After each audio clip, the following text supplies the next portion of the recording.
Bulong na naman. Uy. Panahon na talaga nila ngayon.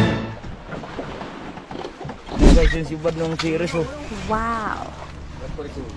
Ayan oh. Yan. Yun oh.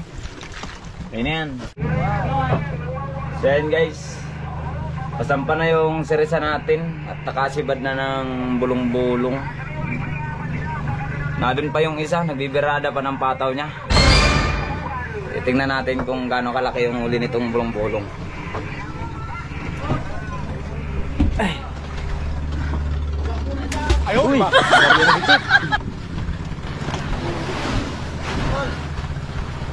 Ayan yung sirisan guys. Yung isa guys ay na, malayo na at kadi-deliver lang. Ito, may bago na namang huli ito.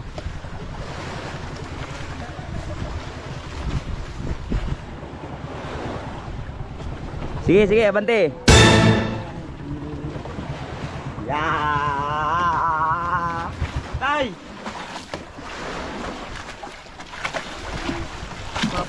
Uy! Nalalagay yan. Wow, bulong-bulong. Doon sa maidugsungan nyo lagay. Ipatong na ninyo doon sa kasama nung kay Hugan. Ayaw, di ma. Ayan guys. Hindi ka man kay Hugan. Hindi sa dugsungan baga. Dugsungan. Ayan guys oh. Wow. Ano naman. Uy. Panahon na talaga nila ngayon. Gusto mo na picturean. Ayaw, di ma.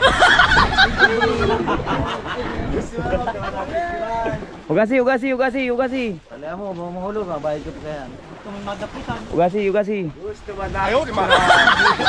Mga ano lang pala ito, mga tag...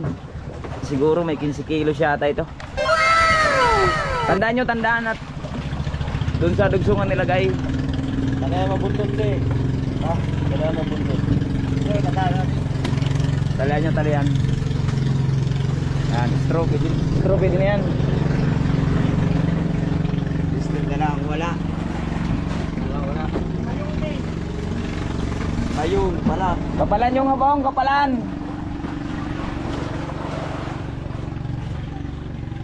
Ano, may nakasibad din? May nakasibad? Wah. Sige, lagay mo dun, lagay mo dun.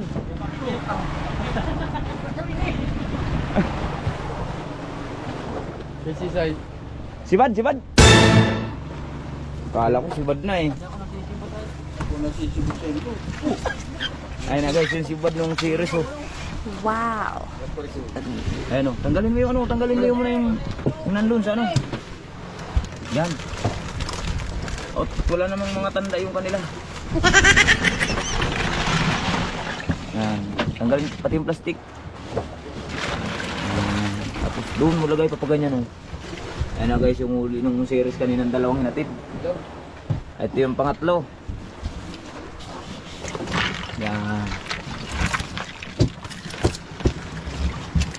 Yun oh. Kaya na yan. Lagyan mo ano. Lagyan mo ng bigyan ng jacket yan. Nakalusutong.